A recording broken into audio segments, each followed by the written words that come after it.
तो इससे पता चल रहा है कि क्या भाजपा के पास दूसरे योग्य नेता लोग नहीं है क्या? यदि इनके सांसद लोगों ने अच्छा काम किया है तो उन्हें पुनः क्यों मौका नहीं दिया गया? विधानसभा चुनाव में भी मध्य प्रदेश में ऐसा हुआ कि जो सांसद लोग हैं उनको विधानसभा का चुनाव लड़ाया गया, विधायक का चुनाव लड़ाया गया। अब लोकसभा में ये घटना फिर से दिख रही है कि जो विधायक लोग हैं उनको सांसद का चुनाव लड़ाया जा रहा है। अब ऐसा महसूस हो रहा है कि जो दिग्गज नेताओं का भाजपा में टिकट कट जाता है तो वो क्या कांग्रेस में जाएंगे? जा भी सकते हैं। उनका ये कहना रहेगा कि यार मुझे टिकट नहीं दिया तो अब मैं पार्टी बदलूंगा, यानी दल बदल वाला जो कार्यक्रम है अब शुरू होने वाला है। दोस्तों नमस्कार, आप देख रहे हैं ग्रामीण क्षमता न्यूज। मैं हूं दीपक कुतेकर। ग्रामीण क्षमता न्यूज चैनल में आप सभी का स्वागत है। दोस्तों इस वक्त खड़े हम छत्तीसगढ़ में। छत्तीसगढ़ का ये बिलासपुर लोकसभा क्षेत्र है और अभी चुनाव का जो टिकट वितरण का दौर है धीरे धीरे कंप्लीट होते जा रहा है और इससे ऐसा महसूस हो रहा है कि जो इंडिया गठबंधन जो निर्माण होता है, अन्य सभी दल कांग्रेस के साथ में सभी पार्टियां मिलकर के इंडिया गठबंधन बनाते हैं और उसको हर पार्टी उसको हवा में लिया जाता है, मजाक में लिया जाता है। लेकिन अब पता चल रहा है कि ये टिकट वितरण में जो इतनी घबराहट बौखलाहट जो हम देख रहे हैं, इससे पता चल रहा है कि भाजपा वाले इंडिया गठबंधन से डर चुके हैं। उसका उदाहरण आपको देखने मिलेगा, जैसा दिल्ली है, पंजाब है, राजस्थान है और गुजरात है। अभी दिल्ली का जो 7 सीटों का टिकट वितरण है वो वितरण करने में अच्छे 5 दिग्गज नेताओं का टिकट काट दिया जाता है। अब यहाँ मजे की बात ये रहेगी कि जैसे अभी तक के कांग्रेस से लोग भाजपा में जा रहे थे, लेकिन अब ऐसा महसूस हो रहा है कि जो दिग्गज नेताओं का भाजपा में टिकट कट जाता है तो वो क्या कांग्रेस में जाएंगे?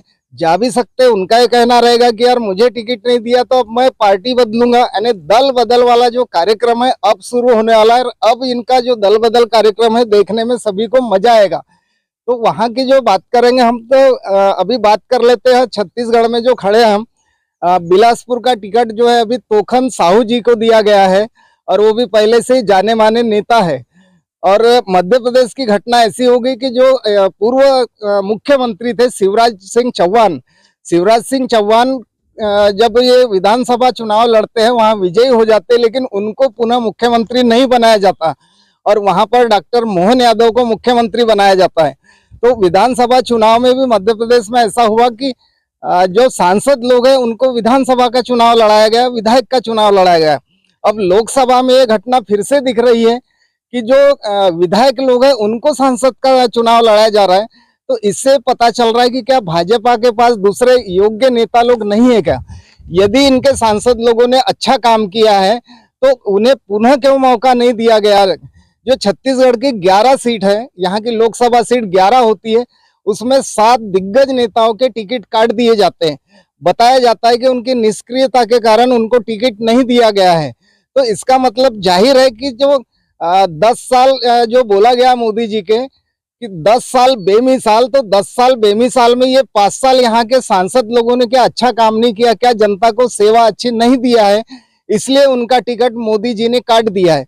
अब बात कर रहे थे हम शिवराज सिंह चौहान की। उन्होंने खुद कहा है कि मैं अभी एक गिलहरी के तरह बन चुका हूँ। जैसे गिलहरी जो राम सेतु बनाने के लिए मदद करती है, पानी में डुबकी लगाती है, रेती में जाके लौटती है और वो रेत ले जाके दोनों पत्थर के बीच में जाकर के अपने शरीर से रेती निकालती है। तो शिवराज जी जो सोच रहे कि एक तो उनको विधायक चुनाव के बाद में मुख्यमंत्री नहीं बनाया गया और अब उनको सांसद लड़ाया जा रहा है, वो भी उनको ऐसा क्षेत्र दिया जाता है जो कि विदिशा से रमाकांत भार्गव जी वहां के अभी के वर्तमान के सांसद थे, उनका टिकट काट दिया जाता है और वहां शिवराज सिंह चौहान को चुनाव लड़ाया जाता है। तो क्या वहां के जो रमाकांत भार्गव है वो क्या बदला लेने की स्थिति में आएंगे, या हो सकता है शिवराज चौहान को मदद नहीं करेंगे और हो सकता है कि वो कांग्रेस पार्टी में जा सकते हैं। तो हम दिल्ली की जो बात करेंगे, हम दिल्ली में जो दिग्गज नेता लोग थे, जाने माने नेता लोग, तो वहां आम आदमी पार्टी और कांग्रेस का गठबंधन होने के कारण भाजपा की हालत बहुत ही पतली हो चुकी है। ऐसे भी तो उनको विधानसभा की सीटें मिलना मुश्किल हो जाता है। वहां से अरविंद केजरीवाल के रहते हुए भाजपा कोई सीट जितना मुश्किल हो जाता है। लेकिन अभी गठबंधन के कारण क्या होता है कि केवल एक ही लड़ेगा, कांग्रेस या तो आम आदमी पार्टी का। तो वहां टिकट बंटवारा हो चुका है कि 4 जो सांसद है आम आदमी पार्टी से लड़ेंगे और 3 सांसद कांग्रेस पार्टी से लड़ेंगे। तो वहां के जो मनोज तिवारी है, जो कलाकार है, एक हीरो है फिल्म के, उन्होंने केवल अपनी सीट बचाया है। बाकी के जितने भी जाने माने नेता है उनकी सभी की टिकट कट चुकी है। जैसा नई दिल्ली की बात करें हम, तो मीनाक्षी लेखी वहां से सांसद थी। अब मीनाक्षी लेखी के जगह सुषमा स्वराज की लड़की बांसुरी स्वराज, इनको वहां पर टिकट दिया जाता है। तो मैं फिर से कहूंगा कि जो पुराने दिग्गज नेताओं का टिकट कटने के बाद क्या वो इनको साथ देंगे, क्या वो पार्टी बदलेंगे? हो सकता है तो सीधे कांग्रेस में जाएंगे और बोलेंगे हम तो भाजपा को हराने में आपकी मदद करेंगे, हमको टिकट दे दो। तो ये भी हो सकता है। दूसरे हम बात करेंगे डॉक्टर हर्षवर्धन जी। डॉक्टर हर्षवर्धन सांसद चांदनी चौक के थे और बहुत जाना माना चेहरा और बहुत प्रसिद्ध नेता है। अब ऐसे प्रसिद्ध नेता का टिकट काटना क्या जायज है? भाजपा वाला इतना डर चुका है कि जो उनको मौका नहीं दे रहा है और एक नए चेहरे उतार रहा है। उनके जगह में प्रवीण खंडेलवाल जी को टिकट दिया गया है। दक्षिण दिल्ली की बात करें हम, तो जो रमेश भिदोड़ी है, रमेश भिदोड़ी बहुत चर्चा में आए थे कि उन्होंने क्या किया था कि दानिश अली जो बीएसपी के नेता है उनको बहुत गाली गलौज किया था, जातिवाचक गाली दिया था और यहाँ तक धमकी दिया था कि तू संसद के बाहर निकल, मैं तुझे देख लूंगा।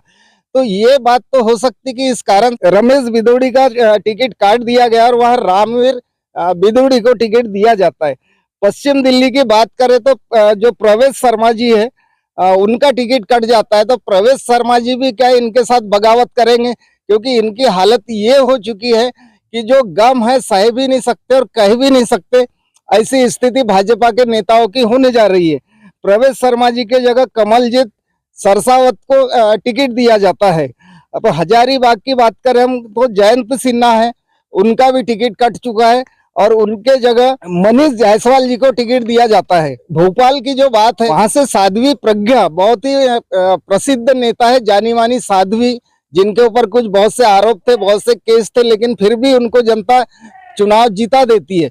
चुनाव जीतने के बाद जो सांसद का कार्यभार 5 साल तक के बहुत अच्छा बखूबी तरीके से निभाती है, फिर भी उनका टिकट कट जाता है। तो अभी तो उनके चेहरे से जाहिर झलक रहा है कि ये बगावत कर सकते हैं। क्या ये भी कांग्रेस में जा सकती है या कोई दूसरी पार्टी को पसंद कर सकते हैं? साध्वी की जगह आलोक शर्मा को टिकट दिया जाता है। गुना की बात करेंगे हम, कृष्णपाल यादव जी वहां के सांसद थे, जो कि उनको पुनः मौका नहीं दिया गया। 5 ऐसी सीटें हैं दिल्ली की जो जिनको बिल्कुल नकारा गया है, उनके टिकट काट दिया गया है। तो क्या वो किस प्रकार से बदला लेंगे? अब कांग्रेस पार्टी से जो अपना पूरा दल लेके भाग जाते ज्योतिरादित्य सिंधिया मध्य प्रदेश से, और उनको अभी टिकट देने के लिए क्या दबाव है ज्योतिरादित्य सिंधिया का कि उनको मोदी जी को टिकट देना पड़ा। वहां के कृष्णपाल यादव थे गुना लोकसभा क्षेत्र से, उनका टिकट कट जाता है और ज्योतिरादित्य सिंधिया कांग्रेस से आए हुए भाजपा में ज्योतिरादित्य सिंधिया को टिकट दिया जाता है। तो अभी जो सदन की संख्या की बात करें, जो पूरे भारत में चुनाव हो रहे, 543 सांसदों के चुनाव होने वाले हैं, जिसमें हम देखेंगे कि अब किस जगह पे क्या होता है, क्योंकि इस बार का जो निर्णय एकदम अनोखा होगा और बहुत ही भयानक जंग होगी। क्योंकि कांग्रेस बीजेपी, आम आदमी BJP, TMC BJP, JDU BJP, तो ऐसे अन्य दल से केवल अकेला ही चुनाव लड़ेगा। क्योंकि हर बार ऐसा बीजेपी को मौका मिलता था कि 37% वोटों से जीत जाती थी, लेकिन इस बार वो मौका है नहीं। क्योंकि 50-50% भी यदि वोट लेती भाजपा, फिर भी भाजपा को खतरा है। और ये जाहिर बात अमित शाह और नरेंद्र मोदी समझ चुके हैं कि इस बार का चुनाव लड़ना बहुत ही मुश्किल रहेगा। इसलिए वो जाने माने अपने जो नेता लोग हैं, जो सांसद है, उनका टिकट काट रहे हैं और टिकट काटकर उल्टा विद्रोह लाने की तैयारी कर रहे हैं। और ऐसा लग रहा है कि जमकर विरोध होगा और इनके जो बागी नेता होंगे, जो बगावत करेंगे, वो अन्य पार्टी में जा सकते हैं। तो आज के लिए दोस्तों इतना ही काफी। ग्रामीण क्षमता न्यूज से मैं दीपक कुथेकर, नमस्कार दोस्तों।